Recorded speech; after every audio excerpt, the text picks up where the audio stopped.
ചവിട്ടു നാടകത്തെക്കുറിച്ച് ഒരു ആമുഖം.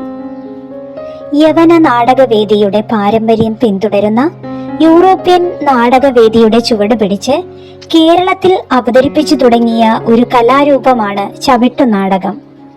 പോർച്ചുഗീസുകാരുടെ വരവോടെയാണ് ഈ നാടകം കേരളത്തിലെത്തിയത്.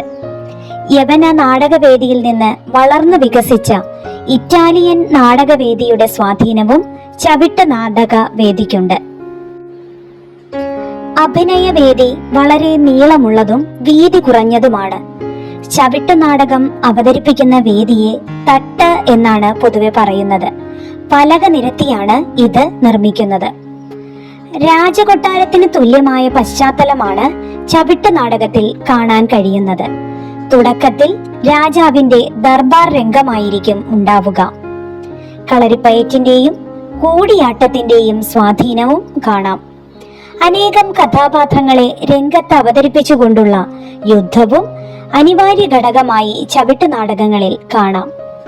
കേരളത്തിന്റെ തീരദേശങ്ങളിലാണ് ചവിട്ട് നാടകം ശക്തിയാർജിച്ചത്. ക്രൈസ്തവ കഥകളുടെ പശ്ചാത്തലമുള്ളതുകൊണ്ട് ക്രിസ്ത്യാനികളാണ് ഈ നാടകം അവതരിപ്പിച്ചു തുടങ്ങിയത്. കാറൽസ്മാൻ ചരിതം ആദ്യത്തെ ചവിട്ട് നാടകമായി കരുതപ്പെടുന്നു. കഥകളി വളർച്ച നേടുന്നതിനു മുന്നേ കേരളത്തിൽ ചവിട്ട് നാടകം അവതരിപ്പിച്ചു തുടങ്ങിയിരുന്നു. കേരളത്തിലെ കൂത്ത്, കൂടിയാട്ടം എന്നിവയും യൂറോപ്പിലെ ഓപ്പറ എന്ന സംഗീത നൃത്ത നാടകവും ചവിട്ട് നാടകത്തിൽ സമ്മേളിക്കുന്നു. കർണാടക സംഗീതത്തിലെ താളവട്ടം അനുസരിച്ചുള്ള നൃത്ത ചുവടുകളും ഗീതങ്ങളും ഈ നാടകരൂപത്തിലുണ്ട്. പാശ്ചാത്യ ഓപ്പറയിലും കൂടിയാട്ടത്തിലും എന്ന പോലെ പശ്ചാത്തല സംഗീത മേളങ്ങൾക്ക് അനുഗുണമായി ചവിട്ട് നാടകത്തിലും നടന്മാർ പാടി അഭിനയിച്ച് നൃത്തം ചെയ്യുന്നു. മേളങ്ങളിൽ പ്രധാനം ചെണ്ടയും ഇലത്താളവുമാണ്. ആധുനിക വാദ്യോപകരണങ്ങളും ഇപ്പോൾ ഉപയോഗിച്ചു തുടങ്ങിയിരിക്കുന്നു. വേഷവിധാനങ്ങൾ വളരെ സ്വാഭാവികവും വർണ്ണഭംഗി നിറഞ്ഞവയുമാണ്. ചവിട്ട് നാടകത്തിലെ ഇതിവൃത്തം ചരിത്രമായതുകൊണ്ട് കഥയ്ക്കും കാലത്തിനുമിണങ്ങിയ വേഷങ്ങളാണ് നടന്മാർ സ്വീകരിക്കാറുള്ളത്. കണ്ണഞ്ചിക്കും വിധം സിൽക്കും കസവും മുത്തും മറ്റു വിലയേറിയ അലങ്കാരങ്ങളും ധാരാളമായി ഉപയോഗിച്ച് കലാവിരുതോടെ നിർമ്മിച്ച വർണ്ണപ്പകിട്ടുള്ള വസ്ത്രങ്ങൾ അണിഞ്ഞാണ് നടന്മാർ രംഗത്തെത്തുന്നത്. അതത് കാലത്തിനും കഥയ്ക്കും ദേശത്തിനും അനുയോജ്യമായ വേഷമായിരിക്കും.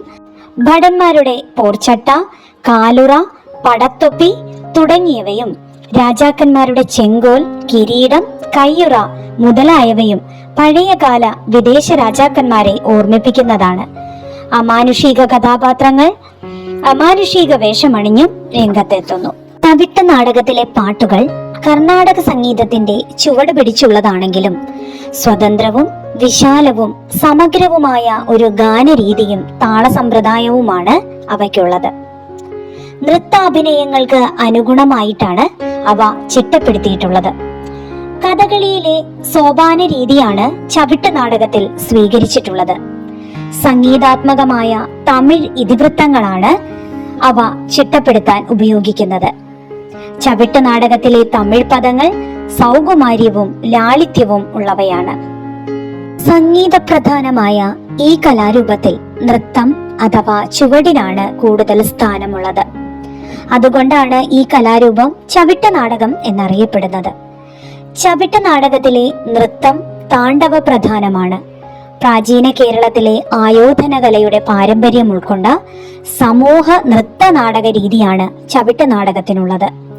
താണ്ഡവ പ്രധാനമായ ചുവടുകളും വീരഗാനങ്ങളും പോർവിളികളും പടവെട്ടും ഈ ദൃശ്യകലാരൂപത്തിൽ ഒത്തുചേരുന്നു.